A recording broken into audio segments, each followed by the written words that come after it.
নমস্কার বন্ধুরা, গো সেন্সিবল চ্যানেলে আপনাদের সবাইকে স্বাগত। আমি অয়ন ভট্টাচার্য, আমার সাথে আছে আমার বন্ধু বিক্রম বিশ্বাস।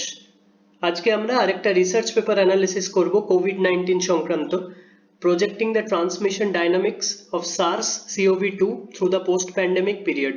সায়েন্স ম্যাগাজিনে এই পেপারটি বেরিয়েছে। তো প্রথমেই কৃতজ্ঞতা স্বীকার, আমাদেরকে এই রিসার্চ পেপার অ্যানালিসিস করার সাজেশন দিয়েছেন সুদীপ্ত ঘোষ, আমাদের স্যার। ইনি টেকনো ইন্ডিয়া গ্রুপের অ্যাসিস্ট্যান্ট প্রফেসর এবং যাদবপুর ইউনিভার্সিটির ভিজিটিং ফ্যাকাল্টি। প্রথমেই এনার কাছে আমাদের কৃতজ্ঞতা স্বীকার। আজকে যখন আমরা এই ভিডিওটি রেকর্ড করছি তখন করোনা ভাইরাসের টোটাল নাম্বার অফ কেসেস আর ডেথস ক্রমশ বেড়ে চলেছে। আমরা জানি না এটা কোথায় গিয়ে থামবে। ভারতবর্ষের ক্ষেত্রেও বিভিন্ন স্টেট, বিশেষ করে মহারাষ্ট্র, প্রচণ্ডভাবে আক্রান্ত এবং অনেক জায়গায় অনেক রাজ্যে আমরা সঠিকভাবে ডেটাও পাচ্ছি না।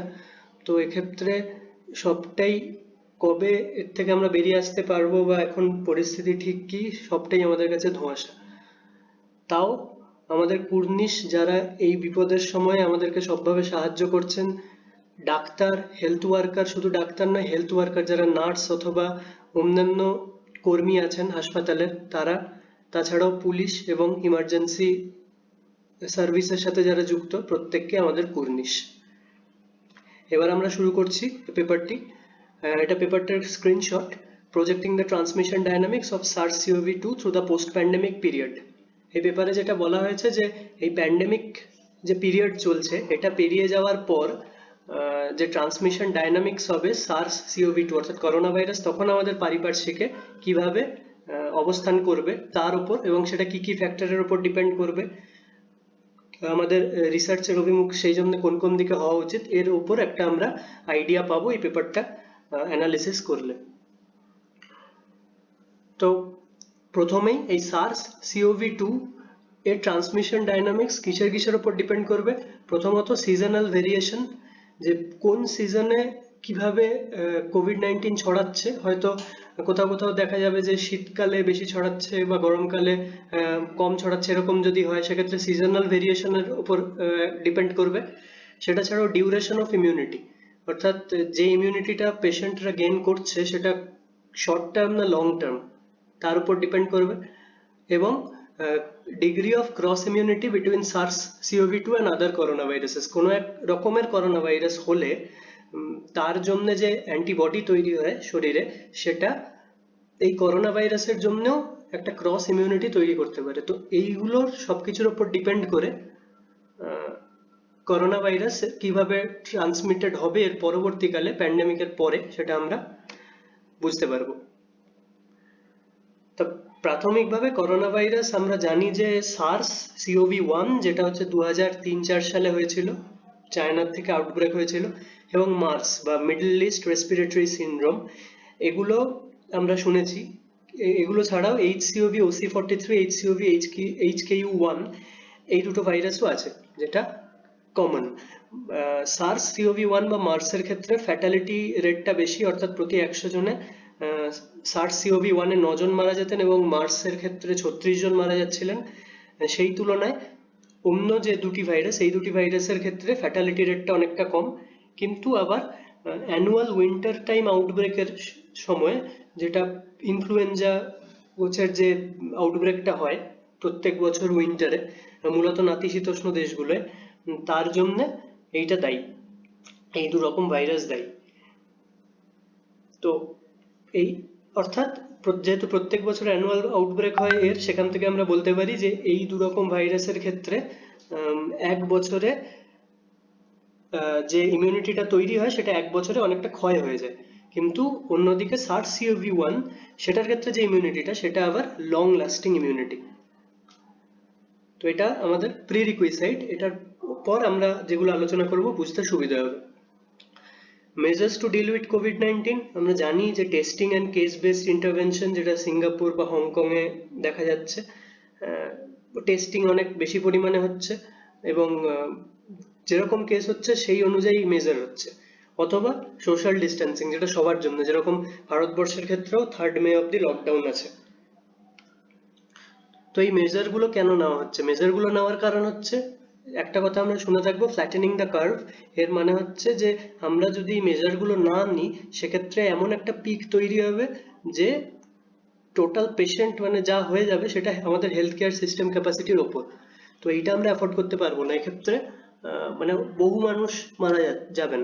সেই জন্য আমাদেরকে ফ্ল্যাটেনিং দ্য কার্ভ করতে হবে, অর্থাৎ পিকটা যেন হেলথ কেয়ার সিস্টেম ক্যাপাসিটির তলায় থাকে, এটাকেই বলা হচ্ছে ফ্ল্যাটেনিং দ্য কার্ভ। যদি আমরা মেজারগুলো না নিই সেক্ষেত্রে এটা এরকম হয়ে যেতে পারে, যদি আমরা মেজারগুলো নিই সেক্ষেত্রে হয়তো আমরা ফ্ল্যাটেন করতে সক্ষম হব।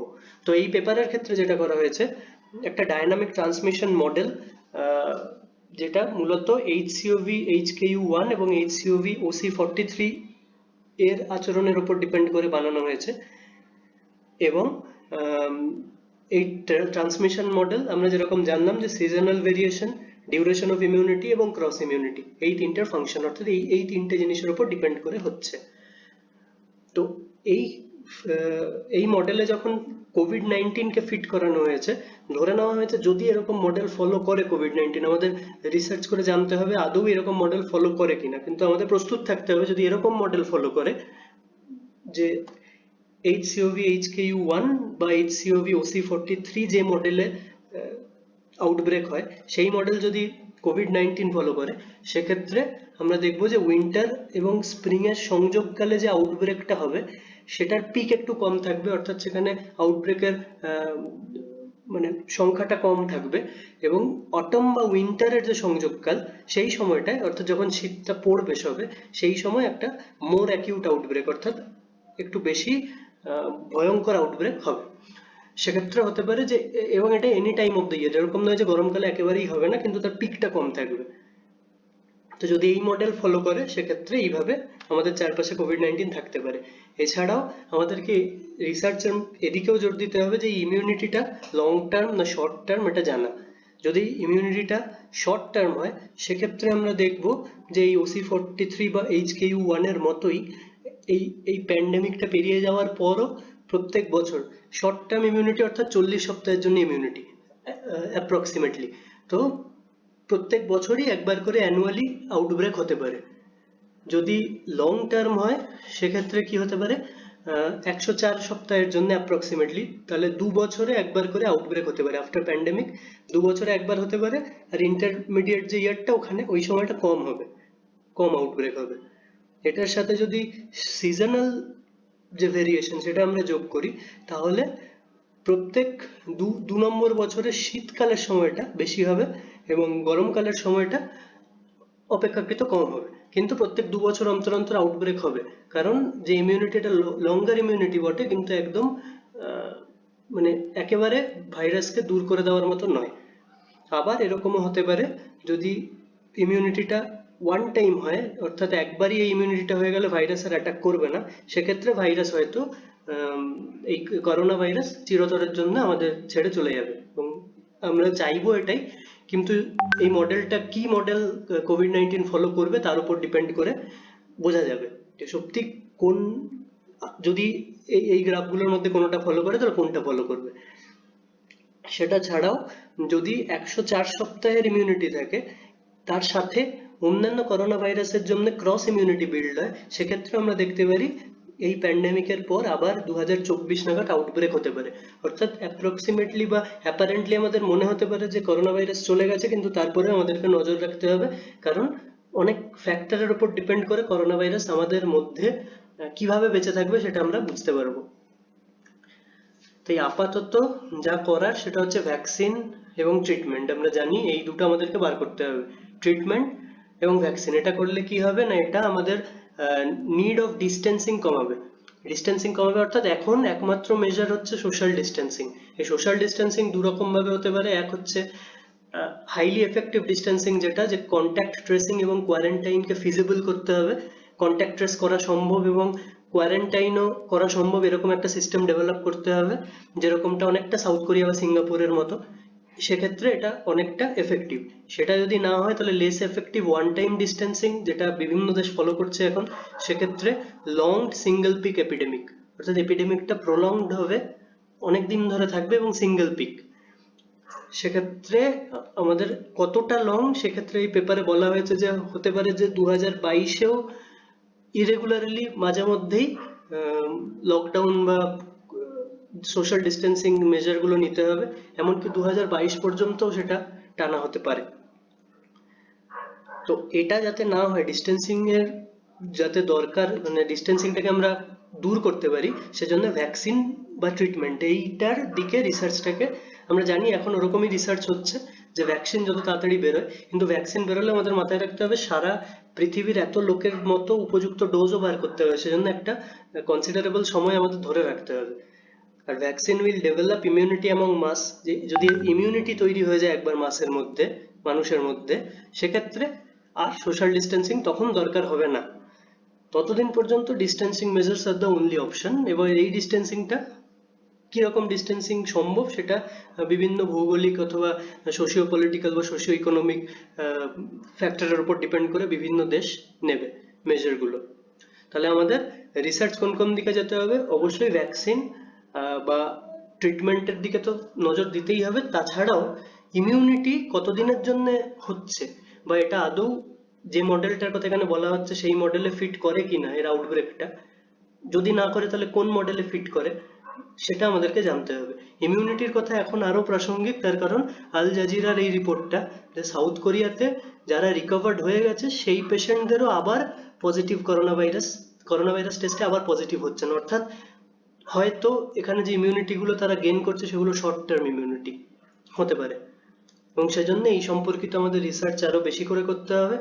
ততদিন আমরা যারা সাধারণ মানুষ তারা নিজেরা সচেতন হতে পারি, অন্যান্য মানুষকে সচেতন করতে পারি, এবং বিভিন্ন রিসার্চ পেপারে যেরকম দেখা যাচ্ছে যে লকডাউন বা সোশ্যাল ডিস্টেন্সিং এর এই মুহূর্তে কোনো বিকল্প নেই, সেই জন্য নানান সরকার বিভিন্ন দেশে এরকম মেজার্স নিচ্ছে, যেরকম আমাদের ভারতবর্ষের সরকারও নিয়েছেন। এক্ষেত্রে সরকারের যেটা কর্তব্য, যে ইন দ্য মিন টাইম ও চেষ্টা করবে যতদিন এই রোগটা ছড়াচ্ছে না, কারণ ইকোনমিক অ্যাক্টিভিটি বন্ধ, লকডাউনে আছে, ইন দ্য মিন টাইম একটু ম্যাক্সিমাম হেলথ ক্যাপাসিটি যেটা, ওটা যাতে বাড়িয়ে নেওয়া যায়। তার কারণ ফ্ল্যাটেনিং দ্য কার্ভের ওই ছবিটা যদি আমরা মনে করি, তাহলে বিপদটা তখনই যখন পিকটা ম্যাক্সিমাম হেলথ ক্যাপাসিটির ওপরে চলে যায়। যদি আমরা ম্যাক্সিমাম হেলথ ক্যাপাসিটিতেই বাড়িয়ে নিতে পারি, ক্রিটিক্যাল কেয়ার ইত্যাদি আরো বেশি করতে পারি, বিভিন্ন সরকার এটাই চেষ্টা করছে যাতে আরো বেড, আরো ইমার্জেন্সি, আরো ভেন্টিলেটর, আরো পিপিই এসবের ব্যবস্থা করা যেতে পারে এই সময়টাকে কাজে লাগিয়ে। এবং তার সাথে সাথে আমরা যারা সাধারণ মানুষ তারা বাড়ির বাইরে বেরোবো না দরকার ছাড়া, কারণ আমরা যদি সরকারের এত প্রচেষ্টার পাশে না থাকি, বা এত রিসার্চাররা যেটা রিসার্চ করে বার করছেন তাদের পাশে না থাকি, বা যে ডাক্তাররা বা যে পুলিশ সবাই নিজেদের অনেক ত্যাগ করে আমাদের পাশে আছেন এই মুহূর্তে, তাদের যদি আমরা সহযোগিতা না করি তাহলে পুরো উদ্দেশ্যটাই হয়তো ব্যর্থ হয়ে যাবে। বাড়িতে থাকবেন, ভালো থাকবেন। যদি রিসার্চ পেপার অ্যানালিসিসের কাজ আপনাদের ভালো লাগে তাহলে সাবস্ক্রাইব করবেন, শেয়ার করবেন, এবং আপনাদের সাজেশন কমেন্ট সেকশনে জানাতেও পারেন। ধন্যবাদ, নমস্কার।